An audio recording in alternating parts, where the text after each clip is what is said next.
Vous êtes bien sûr dans Sport Magazine sur Niod Info. Nous évoquons la Coupe d'Afrique des Nations qui a été lancée ce week-end au Maroc. Nous évoquons l'entrée réussie des Lions de l'Atlas face aux Comores, une victoire 2-0 du Maroc.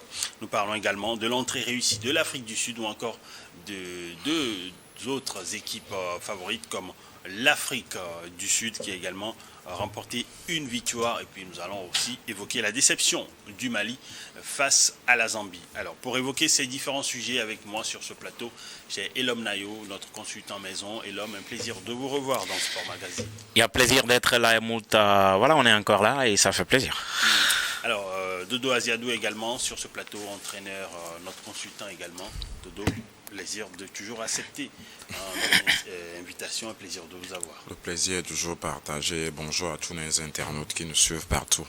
Les internautes surtout, parce que vous nous suivez sur notre chaîne YouTube. N'hésitez pas à liker cette émission et à la partager autour de vous. Nous commençons donc avec la victoire du Maroc 2-0. Le Maroc a attendu jusque dans la deuxième période de son match face aux Comores pour réussir à marquer un but de Brahim Diaz et un autre sur un retourné acrobatique de l'inévitable Ayoub El Kaabi permet donc au Maroc de pouvoir lancer sa CAN parce que le tournoi est organisé au Maroc. Alors, entrée réussie pour les Lions de l'Atlas. On attendait que ça, ce n'est pas donc une surprise que le Maroc puisse remporter une telle victoire. Ouais, voilà, une entrée réussie. On dira à la fin les 3 points. Le Maroc a emporté les 3 points. En entrée de jeu dans une compétition, c'est ce qui est important. C'est pas le jeu fourni, le jeu flamboyant fourni. On connaît le Maroc pour son jeu flamboyant fourni, mais je pense que les Comores ont déjoué la donne. Ils ne savaient pas que l'équipe comorienne allait jouer avec cette manière. Et puis, il y a une certaine pression sur cette équipe du Maroc qui a remporté une seule CAN jusqu'à présent avec cette génération dorée. Donc ils ont l'obligation de remporter cette CAN qui s'organise, qui se déroule sur leur territoire. Et il y avait la pression du 12e homme, la pression de plein de choses. Et en entrée de jeu, est-ce qu'il y avait la pression du public ou c'est le Maroc même qui se donne cette pression parce qu'il trouve que ce sera peut-être scandaleux de ne pas pouvoir remporter cette CAN? Oui, c'est la meilleure nation africaine. Oui, c'est la meilleure. Voilà, c'est la meilleure nation. Il y a toujours cette pression. C'est pas le Maroc même qui se donne cette pression, mais il y a toujours cette attente du public qui veut renouer avec ce trophée. Donc déjà en entrée de jeu, il y a beaucoup de choses qui se sont passées. La blessure de leur capitaine Romain Saïs, il faudrait qui a été remplacé et plein de choses. Hakimi qui est sur le banc, penalty manqué par Raimi, tout ça là. Donc je pense qu'ils se sont mis la pression eux-mêmes. Mais défendre, moi je me dis toujours, défendre pendant 90 minutes, c'est pas facile. Quand tu défends en matière de football, quand tu défends pendant 90 minutes, j'ai été aussi joueur, c'est comme si tu défends pendant une éternité. Et les Comores ne pouvaient pas continuer par défendre jusqu'à la fin de ce match comme ça. Ils ont craqué, ils ont ouvert la brèche qu'ils n'arrivaient pas à ouvrir. Donc je pense que le Maroc mérite cette victoire et puis bonne entrée en jeu dans cette compétition, c'était très important. Ouais, avec ce but sensationnel de Ayoub El Kaabi, un coutumier du fait, Walid Regragui avec son effectif privé de Achraf Hakimi, le latéral du Paris Saint-Germain, qui a été sur le banc durant toute la rencontre. Walid Regragui réussit son entrée, première victoire dans ce groupe face aux Comores. Les Comores qui étaient une équipe qu'on disait parmi les outsiders. Oui, bon, parmi les outsiders, je ne sais pas trop, mais on les annonçait quand même parmi ces pays, en tout cas, qui allaient, voilà quoi, un peu bousculer les hiérarchies dans les groupes, façon ces nations qui toujours dans les groupes qui sont là à faire du mal aux gros et tout ça, histoire de leur permettre de perdre des points. Et là, c'est ce qu'ils ont essayé de réaliser. La dernière fois, comme vient de le dire Dodo, ils ont défendu énormément. C'est leurs âmes en fait. Ils ont contraint le Maroc à avoir le ballon.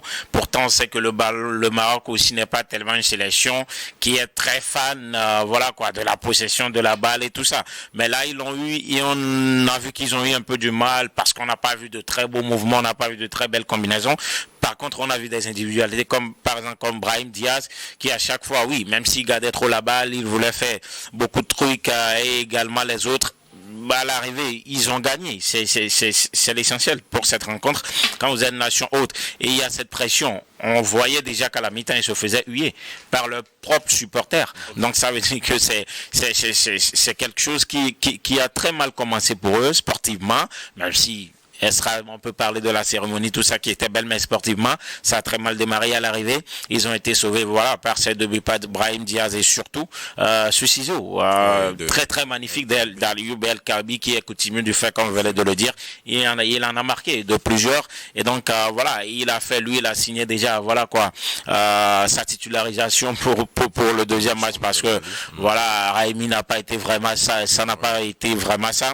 Maintenant, c'est une victoire 7, mais qui fait craindre pour le Maroc, ça ne rassure pas. Oui, justement, cette victoire n'a pas été rassurante. Pourquoi ? Parce qu'une première Effectivement. mi-temps où ils n'ont pas réussi Surtout à en marquer. première mi-temps. Surtout en première mi-temps, ils n'ont pas. Est-ce que c'est peut-être l'absence de Achraf Hakimi, peut-être ? Non, mais je pense que déjà, quand on titularise Raimi, par exemple, moi, au dépend d'Ayoub El Kaabi, c'est déjà pour moi, c'est un gros raterie. Bon, Ayoub El Kaabi, c'est quoi ? C'est beaucoup d'expérience, mais Oui, mais Sofiane Raimi, c'est encore également aussi la fraîcheur. en tout cas, la fraîcheur, mais Kaabi, depuis la saison dernière, on voit ce qu'il réalise quand même avec Olympiakos, que ce soit la saison dernière en Ligue d'Europa et cette saison en Ligue des Champions. Et également, le gros problème, c'est également ce problème de la défense aujourd'hui. C'est-à-dire, si aujourd'hui, on est obligé de rappeler Saïs, qui est écarté de la sélection depuis plus d'1 an, parce qu'on n'a véritablement pas trouvé de remplaçant. Pourtant, on est là à crier à chaque fois, le Maroc, ça travaille, les U17, ça carbone, les U21, ça travaille, mais jusqu'ici, on n'a pas trouvé un as central droit pour remplacer Saïs, et on est obligé de faire avec lui, sachant qu'il n'est pas très bien en forme. Au bout de 18 minutes, il sort. C'est vrai, il y a Kni qui est rentré, mais lui aussi, c'est pas trop assurant. À part lui, il y a Boudelade, qui est un jeune qui n'a même pas une saison pleine dans les pieds. Et donc, tout ça, aujourd'hui, ça complique un peu les trucs. Ils ont des latéraux, mais en défense, ça ne va pas. Ils ont empilé beaucoup trop de joueurs offensifs, mais des joueurs de profil défensif, même en milieu de terrain, vous avez comme Rabat. Et Onaï et les autres, c'est plus offensif. Donc, c'est une équipe pour moi qui n'est pas vraiment équilibrée. Et vous voulez réagir ? Oui, je voulais réagir. Quand on parlait de Raimi, par exemple, tu disais aussi tout à l'heure que Raimi, c'est un très bon joueur. On refuse pas. Mais au fait, c'est pas Raimi seul. Le collectif en première mi-temps du Maroc n'a pas trop marché. Ouais. Vous avez vu quand il a fait les 4 changements en seconde période, ça a plus marché. Ça a plus marché. Quand ils ont fait ces 4 changements, ça a plus marché. Et quand nous parlons de El Kaabi, c'est la puissance qu'il amène en attaque qui fait la différence. Quand il est rentré, on a vu nettement une différence. C'est-à-dire dans l'intensité, ce qu'il mettait. Donc c'est au fait moi. Bon, je vais pas. C'est l'entraîneur Graguier là-bas. Il est avec ses joueurs. Ça fait plein d'années. Je vais pas discuter ses choix. Mais comme l'homme l'a dit, moi aussi je voulais voir sur ce premier match, je voulais un 11 vraiment titulaire, parce que nous notons qu'il y a les grandes équipes qu'on n'a pas encore vues. Il y a le Sénégal, la Côte d'Ivoire, tout ça là. Et le plus marocain, comme vous le dites, le plus marocain cette année ne s'attend juste plus à une victoire. Il veut une victoire avec la manière dont le Maroc n'est pas. Bon, on sait que les pays maghrébiens, ils ont toujours un jeu direct. Et c'est ce qui leur coûte aujourd'hui. Quand ils rencontrent les autres équipes qui sont sur plus la possession de balle, quand vous voyez l'Égypte même jouer hier, quand ils rencontrent une équipe qui est sur la possession de balle, ça leur crée des problèmes. Donc, il faut ces petites choses à régler avant le deuxième match contre le Mali, je pense. Ouais, justement, ce que Walid Regragui a dit en conférence de presse, leur prochain match, alors quand on voit déjà le classement, parce qu'il y a eu ce nul entre la Zambie, le Mali et puis la Zambie, justement, on va l'évoquer brièvement. Le Mali qui pensait avoir fait le plus dur, grâce à un but de Sinayoko en deuxième période justement. Et voilà, patatras, vers la fin du match, il y a Patson Daka, l'inévitable, qui vient mettre une tête et l'égalisation, un but partout. La Zambie, c'est vrai que c'est une équipe surprenante avec aussi beaucoup d'individualité, mais face à une équipe malienne de Tom Saint-Fit, on pensait que le Mali devrait pouvoir gérer mieux ce match. Au final, c'est un match nul. Ouais, mais le Mali qui nous a proposé du Mali dans la gestion des momentum, dans la gestion des temps faibles et tout ça, ils n'ont pas été en première période, ils ont eu la possession de la balle, tout était en leur faveur. Mais en deuxième période, on a vu quand même une formation zambienne qui est allée quand même chercher cette formation malienne. N'empêche que le Mali a su toujours avoir la balle avec des dédoublements de pas sur les côtés, des actions qui venaient du côté de l'As et tout ça. Sinayoko qui a été très intéressant. Je ne sais pas pourquoi on lui a mis sur le côté de l'association Sinayoko Bilal Touré. C'est une association qui auparavant n'avait quasiment pas été essayée, mais là le coach Tom Saint-Fils les a lancés comme ça. On a vu que voilà, Touré il n'a vraiment pas été dans le match. Désormais je suis sûr qu'on va plutôt préférer un ailier, faire entrer Sinayoko dans l'as, histoire d'amener beaucoup plus de danger. Mais à l'arrivée, on a vu que ça manquait d'efficacité dans les deux surfaces, que ça soit en défense. La défense, ça reste leur point faible, j'ai envie de dire, parce que c'est une défense qui est lourde, qui n'est pas rapide, on l'a vu. Vous avez vu comment Patson, voilà quoi, il a marqué ce but la dernière fois face à cette défense qui n'a été vraiment pas sereine et tout ça. Et donc à l'arrivée, au milieu, ils avaient empilé des joueurs, mais j'avais l'impression à un moment donné qu'ils se marchaient également dessus. Ici, vous avez Kamori Doumbia également qui était là, et vous avez également d'autres, ça se marchait à un moment donné dessus. Donc le Mali dans la proposition de jeu, tout ça, ils ont été présents comme d'habitude, mais c'est ça qui le fait. J'ai envie de dire qu'ils sont ils ont le défaut de leur qualité. En fait, c'est trop gentil, c'est trop agneau quoi. On ne sent pas de la méchanceté, il n'y a pas de vice, c'est gentil, c'est le football académique et tout ça. À un moment donné, il va falloir passer ce cap. Et également la gestion la gestion dans les moments les plus faibles et tout ça, mentalement, si on a vu comment ils se sont fait sortir lors de la dernière campagne à la Côte d'Ivoire. Oui. C'est de la même façon. Et ça, là, ça s'est répété plusieurs fois. Donc ça veut dire que psychologiquement également, c'est une sélection qui est toujours très mineure, quoi. Il va falloir passer ce cap.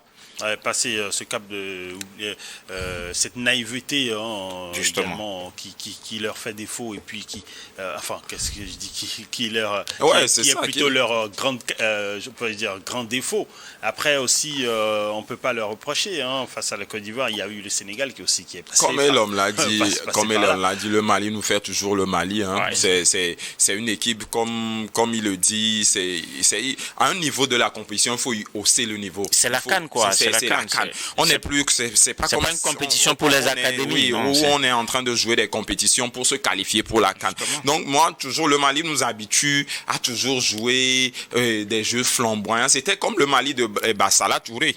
Oui, de Seydou Keita. C'était une génération dorée qui n'a remporté aucun trophée. Et il nous habitue aussi. C'est la génération qui a suivi nous habitue à la même chose. Donc il faudrait, je pense, une réorganisation au niveau de tout l'ensemble du sportif malien, et parce qu'ils ont toujours de bons joueurs dans des grands clubs, tout ça là. Mais comment gérer tout ça pour hausser le niveau lors des compétitions, c'est ça qui leur pose problème. Alors justement, le prochain match, il va falloir se relever, mais l'adversaire n'est pas forcément l'idéal, c'est le Maroc. Alors quand on voit le classement, c'est vrai, ce nul n'arrange personne entre la Zambie et puis le Mali, mais c'est mieux que rien. Voilà. Et ils sont donc respectivement, je pense, le Mali est deuxième, selon le classement, et puis la Zambie est troisième. Et le Mali affronte donc le Maroc au deuxième round. Il ne faut pas faire un faux pas. Alors, comment vous voyez ce match? Je pense que le Maroc va montrer, c'est le deuxième match, je pense que Regaïa a bien vu tout ce qui n'a pas marché, que le Maroc va monter crescendo, et ça ne sera pas facile sur le Mali. Donc il ne faudrait pas faire un faux pas, parce qu'eux, ils jouent contre le Maroc. Et comme on dit, la Zambie joue les Comores. Les Comores. Donc la Zambie a les 3 points là-bas. Là. Non, forcément. Non, si la Zambie gagne ce match contre les Comores, déjà la Zambie est mieux placée que le Mali. Donc le Mali a toute la chance entre ses mains de pas perdre contre le Maroc. Parce que ce qui perd contre le Maroc, je pense que on verra encore ce Mali qui sera éliminé au premier tour. Et c'est pas bon pour Tom Saint-Fils qu'on le sait, qui fait toujours un bon travail partout où il passe. Vous voyez comment ce duel entre le Maroc et le Mali? Ouais, mais la configuration, ça va beaucoup plaire aux Marocains. Parce qu'en face, ils auront enfin une équipe qui va vouloir le ballon, qui va vouloir avoir la balle, et eux, ils auront tout le temps de jouer comme d'habitude. C'est-à-dire rester bloc médian et récupérer, procéder par des transitions. Mais sauf que leur transition, c'est pas comme, on récupère, on fait une passe longue. Non, c'est des transitions par de très belles sorties de balles. C'est ce qui fait leur charme, en fait. C'est ce qui fait que, voilà, on aime bien les voir. Ça ne jette pas la balle devant en profondeur, tout ça. Ça récupère, ça passe par des joueurs et ça arrive. Donc, ça va beaucoup leur plaire, cette configuration. C'est au Mali même d'être réaliste à un moment donné, parce que oui, quand je vois un peu la situation de la défense marocaine, je me dis qu'il y a quelque chose à aller faire pour les Maliens quand vous avez Sinayoko, quand vous avez Kamori Doumbia. Ça ne tenait qu'un fil pour que les Comores, ils arrivent. Justement, et donc ils ont fait de réel pressing et des pressing fous. Justement, et donc je pense qu'avec cette qualité offensive, ces qualités offensives qu'ils ont dans l'attaque, ils peuvent quand même aller titiller cette formation marocaine. Ça va être un match qui serait très intéressant si les deux équipes en tout cas jouent. On ne va pas s'ennuyer devant cette rencontre. Ça fait rêver, on a hâte. Sauf que bon, je ne sais pas si les Maliens aussi ont hâte. Surtout que le Maroc a déjà remporté une victoire. Le Mali est en quête. Ils sont plus en confiance que le Mali. Ça va beaucoup jouer. Ce ne sera pas fermé. Quand vous voyez le match contre le Mali et la Zambie, je pense que le Mali a contrôlé le match. Mais ce qui a fait leur défaut, c'est après le but de Sinayoko, ils ont reculé. Quand tu recules dans une compétition comme ça, c'est normal. On connaît la Zambie. On connaît la Zambie qui est toujours coutumier du fait. Donc, je pense que contre le Maroc, ils doivent se livrer. Ils doivent se livrer. Et je pense qu'il y a quelque chose à faire vu que le Maroc a une défense balbutiante. Donc, à moins qu'on ramène à un Mazraoui en défense et puis que Hakimi joue. Donc, on ne sait pas si Hakimi est déjà à 70% pour jouer quand même. Donc, on verra. Alors, ça, c'était les matchs du groupe, les premiers matchs du groupe A. On va observer la pause. On revient tout à l'heure pour évoquer les deux autres matchs également du groupe B où il y avait l'Afrique du Sud qui était dans un duel d'Afrique australe face à l'Angola. En plus de ça, il y avait aussi le match entre l'Égypte et puis le Zimbabwe remporté par les Pharaons avec Mohamed Salah qui était décisif dans les tout derniers instants du match.